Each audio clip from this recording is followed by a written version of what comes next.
यांच्या निवडणुकीच्यासाठी आपण आलो. यांच्या लोकसभेच्या निवडणुकीच्यासाठी आपण आलो. ते डॉक्टर अमोल कोल्हे, व्यासपीठावरचे सगळे मान्यवर, भारतीय काँग्रेस, राष्ट्रवादी काँग्रेस, उद्धव ठाकरेंच्या नेतृत्वाखालची शिवसेना आणि अन्य सगळे पाठिंबा देणारे पक्षांचे सहकारी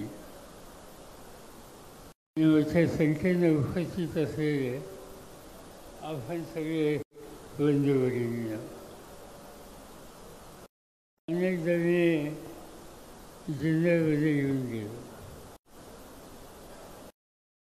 मी पहिल्यांदा आलो याची आठवण मी काढत होतो. तुम्हाला गंमत वाटेल, 1907 साली मी पुण्याच्या कॉलेजमध्ये शिकत होतो.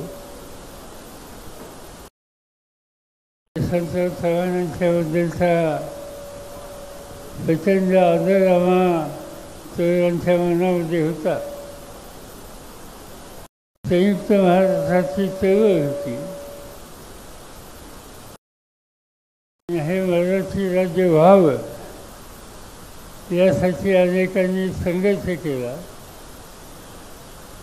सत्याग्रह केले. शेवटी चव्हाण साहेबांच्या विचारानं, नेतृत्वानं जवाहरलाल नेहरूंनी मुंबईमध्ये येऊन महाराष्ट्राची घोषणा केली. ज्या दिवशी प्रत्यक्ष हे महाराष्ट्र राज्य जाहीर करायचं होतं, तो दिवस होता 1 मे 1960. आम्ही सगळे तरुण विद्यार्थी या सगळ्या प्रश्नाच्या संबंधी अतिशय आक्रमक अशा पद्धतीनं त्या चळवळीमध्ये सहभागी झाले होते. जेव्हा जाहीर झालं 1 मेचा हे राज्य जाहीर होईल, ते जाहीर करण्याच्या पूर्वी ज्यांच्या कर्तृत्वानं हे महाराष्ट्र राज्य बनणार आहे ते संत चव्हाण 1 मेला सकाळी 9 वाजता शिवनेरीवर येणार आहे आणि शिवनेरीला ते घोषणा करतील आणि नंतर देशाचे प्रधानमंत्री मुंबईमध्ये अधिकृतपणाने जाहीर करतील. ही बातमी आम्हाला समजली तर अनेक फारसा मिळाली. निर्णय घेतला शिवनेरीवर जायचं आणि रात्री 2 वाजता आम्ही निघालो पुण्यातनं, कॉलेजच्या हॉस्टेलवरनं आणि शिवनेरीला आलो. आयुष्याचा फायदा हा जिल्ह्याचा माझा दौरा होता आणि त्या दिवशी महाराष्ट्राची निर्मिती करणारा थोर महाराष्ट्राचा ज्येष्ठ नेता त्यांचं दर्शन घेण्याची संधी या जुन्नर तालुक्यामध्ये आम्हाला लोकांना मिळाली. आणि ही गोष्ट मी आयुष्यात आम्ही विसरू शकत नाही. भाग्य एकच आहे, नंतरच्या काळामध्ये त्याच महाराष्ट्र राज्याचं नेतृत्व करण्याची संधी जनतेने 3-4 वेळ दिली. मी स्वतः महाराष्ट्राच्या विधानसभेला निवडून आलो. माझं वय होतं 27. आज होतं 1967. त्यानंतर त्या दिवसापासून आजपर्यंत 14 वेळेला निवडणुका जिंकल्या आणि सतत कधी विधानसभा, कधी विधान परिषद, कधी लोकसभा, कधी राज्यसभा, या सगळ्या संस्थांच्यामध्ये काम करून जनतेचं दुखणं मांडण्याची संधी ही जनतेने मला दिली आणि अनेक लोक आमचे सहकारी होते. ते आल्याच्या नंतर मला निवृत्ती शेरकर यांची आठवण झाली. जांभळशेठ तांबे, श्रीकृष्ण तांबे त्यांचं नाव, पण जांभळशेठचं नाव म्हणायचं. त्यांची भेट झाली. रामचंद्र फाती गावची, हरिभाऊची गुंजाळ, ठाण्याला राजेशी म्हणून एक आमदार होते, पण ते होते जुन्नरचे. ते आमच्यावर होते. दशरथ काकडे होते, लताबाई तांबे होत्या आणि शिक्षणाच्या क्षेत्रामध्ये काम करणारे विलासराव तांबे हे आम्हाला लोकांच्यावर काम करत होते.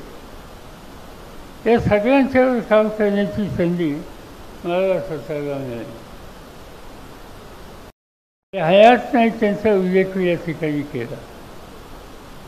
जे हयात आहे त्यांचा उल्लेख या ठिकाणी करता येईल. एक नाव विसरलं आणि ते नाव विसरले ते कृष्णराव, काय नाव त्यांचं, कृष्णराव मुंडे.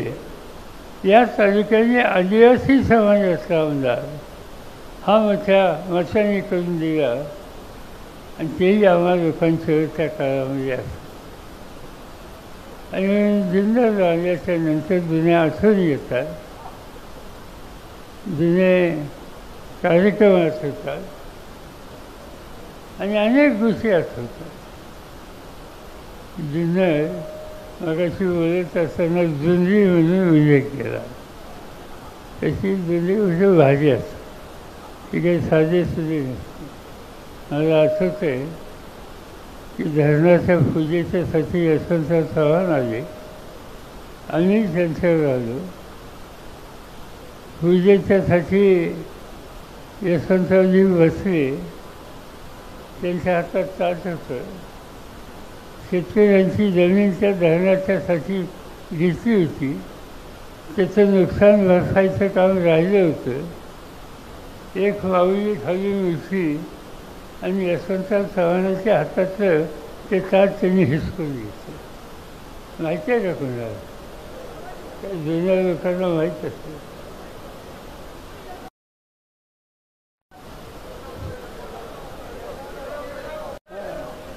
तर ते ताट हिसकून घेतलं आणि तो कार्यक्रम त्या ठिकाणी जरा संकटात गेला. पण आम्ही सगळ्यांनी नंतर लक्ष घातलं आणि शेवटी ते पूजन झालं. आज जुन्नर तालुक्यात जर नजर टाकली तर त्या जुन्नरचा चेहरा बदलला. इथे उत्तम शेती करतात, ऊसाची लागवड करतात, केळी करतात. मुंबईच्या बाजारात नाही तर अनेक ठिकाणी अनेक प्रकारची फळं अतिशय उत्तम रीतीने तयार करून आज माझ्या जुन्नरचा शेतकरी देशाची गरज भागवण्याचं ऐतिहासिक काम मोठ्या प्रमाणात करत असतो. हा या जिल्ह्याचा चेहरा आहे. आणि मला आनंद आहे की जी काय धरणं झाली त्याची निम्म्यापेक्षा धरणाचं भूमिपूजन हे माझ्या हातून झालेली आहे. जी काय धरणं झाली त्याचं बहुसंख धरण्याचा निर्णय माझ्या सैन्य झालेला होता. आणि त्यामुळं जुन्नरचा चेहरा बदलला. एक काळ असा असायचा की मुंबईच्या प्रॉफर मार्केट, बायकाला मार्केट आमचे जुन्नरचे सहकारी त्या ठिकाणी अधिक असायचे. माझ्या घरी शेतीमध्ये आमची द्राक्षाची बाग होती, मोसंबीची बाग होती आणि भाजीपाला असायचा. कधीतरी एखाद्या शनिवारी सुट्टी असली तर आई सांगायची की हा माल मुंबईला घेऊन जा. आणि जे कोणी हुंडेकर येत आमचे धवळे म्हणून काही नाव विसरलो मी, त्यांच्याकडे हा माल येऊन द्या. खोडनं जावं लागायचं, टेम्पोमधनं जावं लागायचं. तिथे गेल्याच्या नंतर माल तिथं द्यायचा प्रॉफिट मार्केटला. आणि आनंद कशाचा व्हायचा, ज्यांच्याकडे जो काही ज्यांचा दलाल असेल त्यांच्याकडे माल द्यायचा, तो मालाची विक्री झाल्याच्या नंतर मुंबईच्या कुठल्या तरी थिएटरमध्ये एखादा सिनेमा आम्हाला दाखवायची. एक कप चहा आणि सिनेमा, आम्ही खुश होऊन जायचो त्या जुन्नरी लोकांच्या भावनिकरणाने. आज ते आहे पण समान कमी आहे. आणि जे चांगलं काम करतात त्यांच्या विरुद्ध सत्तेचा गैरवापर केला जातो. आज ज्यांच्या हातामध्ये देशाची सत्ता आहे, ती सत्ता लोकांच्यासाठी वापरायची असते, ही लोकशाहीची जबाबदारी आहे. पण कुणी त्या तक्रार केली, त्या तक्रारीची नोंद घ्यायची आणि राजकीयदृष्ट्या वेगळा विचार असेल तर त्याच्या विरुद्ध खचले व्हायचे. माझ्या वाचण्यात आलं, पानसरे यांना अटक केली, माहिती आहे ना. त्याची चुकीचा धंदा केला त्यांनी. मुंबईच्या मार्केटमध्ये फळांची विक्री जास्तीत जास्त करणारा कोणतं ग्रस्त आहे हा जर विचारलं तर पानसरेचं नाव लोक घेतात. आणि नुसतं महाराष्ट्राची फळं नाही, भारताच्या बाहेरची सुद्धा. आणि इतकी फळं भारताच्या बाहेर पाठवण्याच्या संबंधीचं आणि आमच्या शेतकऱ्याचं कर्तृत्व जगाला दाखवण्याचं काम हे पानसरे करतात. केवळ त्यांची विचारधारा आम्हा लोकांच्या जवळ आहे आणि म्हणून त्यांना धडा शिकवायचा निकाल अशा राज्यकर्त्यांनी केला. हे राज्यकर्ते लोकशाहीमध्ये दिलेला अधिकार अडचणीच्या माणसासाठी द्यायचा असतो, पण हे लोकांना अडचणी निर्माण करण्याच्यासाठी किती लोकांच्या फसवेमध्ये. झारखंड नावाचं एक राज्य, आदिवासींचं राज्य, आणि त्या ठिकाणी आदिवासी मुख्यमंत्री होता. झारखंडची राजधानी रांची. त्या रांचीमध्ये एक संमेलन होतं आदिवासींचं, आणि त्याच्यामध्ये आदिवासींच्या काही मागण्यात आल्या. आणि त्या केंद्र सरकार करत नाही म्हणून झारखंडच्या आदिवासी मुख्यमंत्र्यांनी केंद्र सरकारवर मोदी साहेबांची टीका केली. लोकशाहीमध्ये टीका करायचा अधिकार आहे. मी तुमच्या करू शकतो, तुम्ही माझ्या करू शकता. चुकीचं असेल तर उत्तर द्यायचा अधिकार आहे. मुख्यमंत्र्यांनी टीका केली, तो प्रश्न मांडला, त्या प्रश्नाची सोडवणूक करणं बाजूला, आज त्या मुख्यमंत्र्यांना तुरुंगात टाकले. राज्याचा मुख्यमंत्री राज्याचं दुखणं मानतो आणि तो दुखणं सुटत नाही म्हणून केंद्रावर टीका करतो तर त्याला तुरुंगामध्ये टाकतो. दिल्ली ही देशाची राजधानी आहे. दिल्लीचे मुख्यमंत्री, त्यांचं नाव अरविंद केजरीवाल. साधा माणूस आहे, अतिशय कामाचा माणूस आहे. आम्ही लोक बघतो दिल्लीमध्ये की शिक्षणाच्या क्षेत्रात त्यांनी काही चमत्कार केला. आम्ही बघतो दिल्लीमध्ये कुठलाही आजारी माणूस असेल तर त्याला उपाययोजना करण्याच्यासाठी दिल्ली सरकारने जी काही पावलं टाकली ती देशात इतर कुठेही नाही. आणि त्यामुळे त्याचं काम हे बघण्याच्यासाठी भारताच्या अन्य राज्यातून लोक येतात, पण भारताच्या बाहेरूनसुद्धा त्याचे काम बघण्याच्यासाठी लोक येतात. असा कर्तृत्ववान मुख्यमंत्री आहे.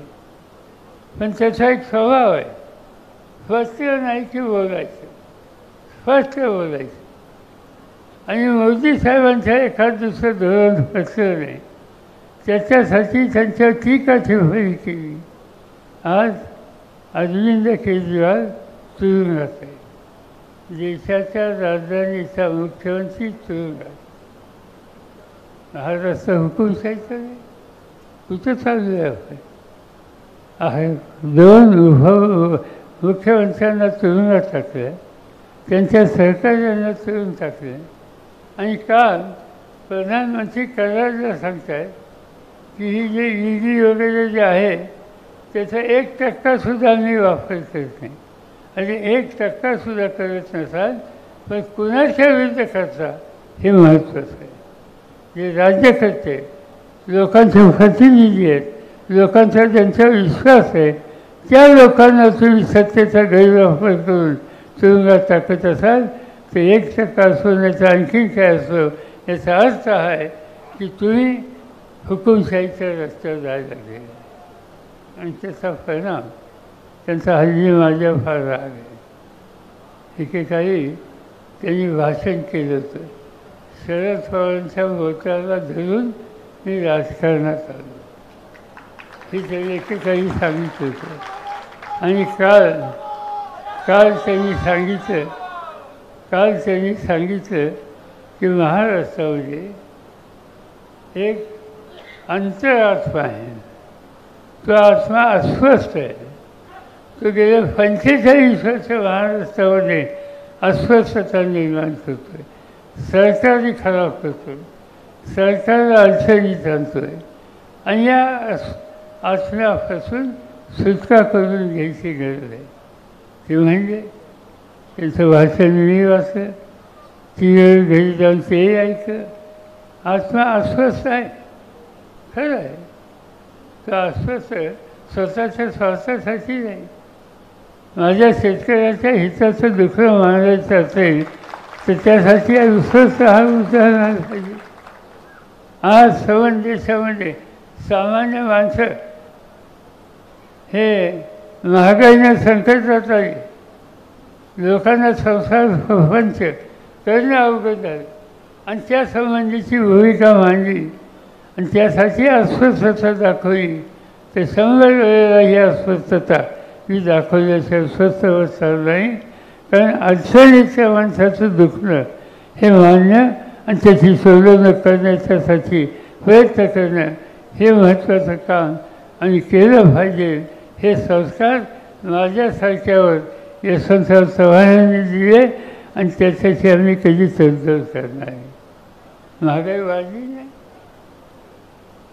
2014ला प्रधानमंत्री पहिल्यांदा मंत्री होण्याचा आदला दिवस, त्यावेळी त्यांनी सांगितलं की मला 6 महिने द्या, मी तेलाचे भाव खाली आणतो. किती आणले? यावेळी तर वाजले, दुप्पट वाजले. त्यावेळेला त्यांनी आणखी एक गोष्ट सांगितली. ते म्हणजे आमच्या आया बहिणींनी स्वयंपाक करणं अवघड झालं कारण सिलेंडरची किंमत ही वाढली आहे. हे भाषण मोदींनी केलं. मला 6 महिने द्या, मी सिलेंडरची किंमत कमी करतो. एवढंच नाही, त्यांनी सांगताना असं सांगितलं, म्हातारा जाल तेव्हा या महागड्या सिलेंडरला नमस्कार करा आणि नंतर जा. लोकांना खरं वाटलं. हे गॅसच्या किमती कमी करतील असं लोकांनी मतं दिली आणि पहिली जी किंमत होती त्याची दुप्पट किंमत आज या देशातील भगिनी प्रत्येक व्यक्ती आज सिलेंडरच्या संबंधीचे केले. खताचे भाव वाढले, औषधाचे भाव वाढले, कशाचे भाव वाढले. ज्या ज्या गोष्टी संसाराला लागतात, ज्या ज्या गोष्टी शेतीला लागतात, त्या प्रत्येक गोष्टीचे भाव यांच्या राजवटीत वाढले आणि ते सांगतात की महागाईच्या बद्दल तुम्ही लोकांनी काय काम प्रश्न विचारतात. शरद पवारांनी काय केलं? आणि 2014 आजपर्यंत 10 वर्ष सत्तेत तुम्ही आहात, मी नाही सत्य. तुम्ही उत्तर द्यायचं काय तुम्ही केलं, पण स्वतः उत्तर देण्याच्या तयारीत नाही. दुसऱ्यांच्या टीका टिप्पणी करणं एवढे एकतरी कार्यक्रम आज ते त्या ठिकाणी करतात. त्यांनी टीका केली पुन्हा राहुल गांधीवर. काय म्हणतात?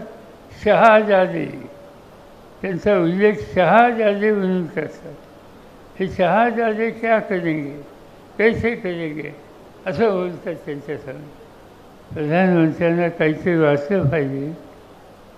हे शहाजे म्हणतात ते राहुल गांधी त्यांच्या 3 फेऱ्यांनी देशाची सेवा केली. जवाहरलाल नेहरू स्वातंत्र्याच्या आधी 13 वर्ष तुरुंगामध्ये होते. 47 साली स्वातंत्र्य मिळाल्यानंतर या देशामध्ये लोकशाहीचं राज्य याची खबरदारी घेतली. विविध क्षेत्रामध्ये देश पुढे जाईल यासाठी भावना त्यांच्यासाठी. या राहुल गांधींच्या आधी इंदिरा गांधी गरिबी घालवण्याच्यासाठी आणि देशाच्या गरीब माणसाच्यासाठी त्यांनी प्रयत्नाची पराकाष्ठा केली. त्यांची हत्या झाली. संसार उद्ध्वस्त होईल अशी स्थिती झाली. त्याच्यानंतर त्यांचे वडील राजीव गांधी आधुनिकतेचा स्वीकार करून हा देश पुढे यावा यासाठी प्रयत्नांची पराकाष्ठा त्यांनी केली. एक दिवशी दक्षिणेत गेल्याच्या नंतर वामस्फेटमध्ये त्यांच्या शरीराच्या चिंधल्या झाल्या. ते मारले गेले. एवढा होता केला. वडील, आजोबा, आई, आजी या सगळ्यांनी देशासाठी त्याग केला. आणि त्या राहुल गांधींनाही विचारता शहाजादा क्या कर गया. या शहाजाद्यांनी देशाचं दुखणं समजण्यासाठी कन्याकुमारीपासून काश्मीरपर्यंत पायी संबंध देशाचा दौरा केला. पायी ऊन पाऊस काही बघितलं नाही.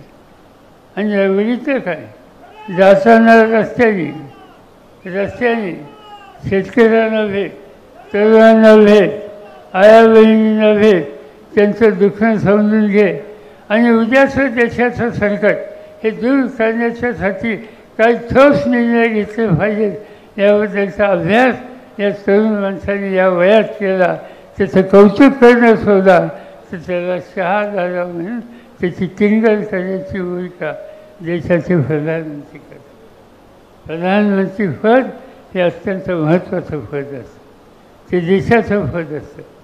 त्याची प्रतिष्ठा ठेवायची असते. ती प्रतिष्ठा ठेवण्यासाठी तुम्ही आम्ही सगळे तयार आहोत.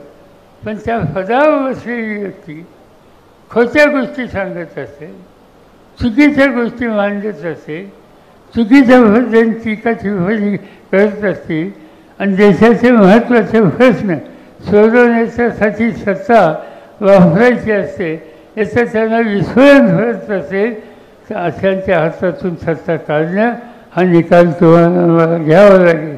आणि तो घ्यायचा असेल तर उद्या मतदान केंद्रावर गेल्याच्या नंतर जे काही तुमच्यासमोर मशीन येईल त्याच्यामध्ये कोल्यांचं जे चिन्ह आहे, तुतारी वाजवणारा माणूस तिचं वचन दाबणं, त्यांना मोठ्या मताने विजय करणं आणि महाराष्ट्राची सगळी शक्ती एकत्र करून देशाच्या राजकारणामध्ये बदल करण्याच्यासाठी काय काय करण्याची आवश्यकता आहे हा निकाल आपल्या सगळ्यांना घ्यायचा आहे. आणि त्यासाठी ही निवडणूक महत्त्वाची आहे. आम्ही लोक देशाच्या कानाकोपऱ्यात फिरतो. मोदी साहेब म्हणतात माझ्याबद्दल हा आत्मा तडफडत फिरतो सगळीकडे. ठीक आहे, लोकांचे दुःख बघून तडफडतो आणि ते तडफडेल त्याची काही मला चिंता नाही. पण एक खात्री देऊ शकतो की काही किंमत द्यावी लागली तर चालेल, पण आम्ही कधी लाचार बनणार. महाराष्ट्र कधी लाचार बनू शकत नाही. महाराष्ट्र कधी स्वाभिमानाशी तडजोड करू शकत नाही. ज्यांनी फोडाफोडीचं राजकारण केलं, घराची माणसं फोडली, सरकारी फोडली, अनेकांना अनेक वर्ष काम करायची संधी ज्यांना दिली त्या लोकांना फोडलं. आणि एक वेगळं फोडाफोडीचं राजकारण महाराष्ट्रामध्ये करण्याचा प्रयत्न आज भाजपवाले करत आहेत. हे राज्याच्या हिताचं नाही, आणि ते हिताचं नाही त्यांना खऱ्यासारखं बाजूला टाकणं ही तुमची माझी जबाबदारी आहे. आणि तेच काम उद्याच्या मतदानाच्या दिवशी तुम्ही कराल एवढीच अपेक्षा या ठिकाणी करतो आणि माझे 2 शब्द संपतो. एक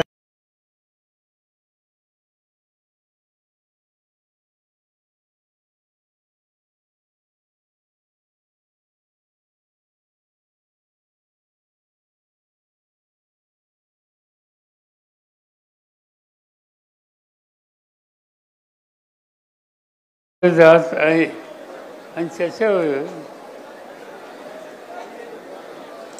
शेतकऱ्यांचे काही प्रश्न आहेत. माझं मत असं आहे की आता आचारसंहिता आहे, त्यामुळे उद्याच्या उद्या याचा निकाल घेणं शक्य नाही.